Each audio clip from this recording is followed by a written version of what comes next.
Hello YouTubers, welcome to Hobbie's Sunshine Coast Railway channel. It's Hobbie speaking.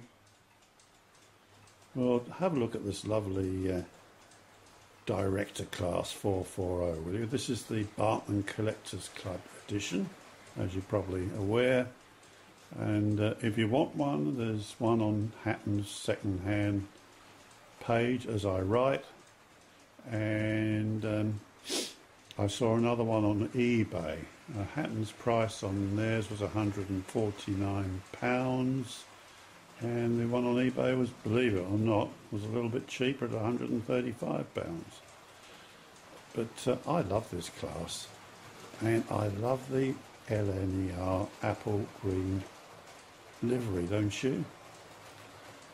I did wonder what that name Hobbie Elliott was, or who he was at first in my ignorance.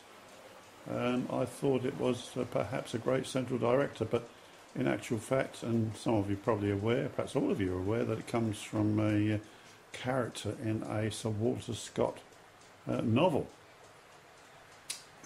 rather famous novel. So there you go. We're going to see a few shots of her going round. I'm pleased to have this. I've got a black one going round too, but she's got some southern region stock on her as opposed to these lovely teak LNER suburban coaches I've got on here, which incidentally, apart from the leading coach, are kit built. And although they're kit built and perhaps not quite up to the Hornby standard, they still look very, very nice going round. So join me on the trip and have a few shots of these lovely locos. They're so graceful, lovely 6'9" driving wheels, and very fast apparently. They worked mainly in the northwest of England. As I was saying, they did operate between Sheffield, Victoria and London, Marylebone. Well, that's when in their great central days, but later on in their careers they were mostly in northwest England, between hauling expresses between Manchester Central and Liverpool Central. And so they built in 1924, and they did pass into BR days, as you can see from our lovely example here.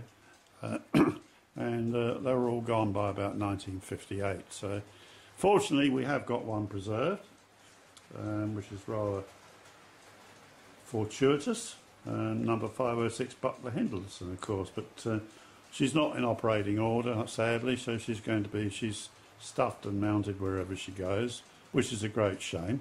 There's a lot of money going into new build locos, but so some of these older locos, unfortunately, as part of the National Collection, are just static exhibits.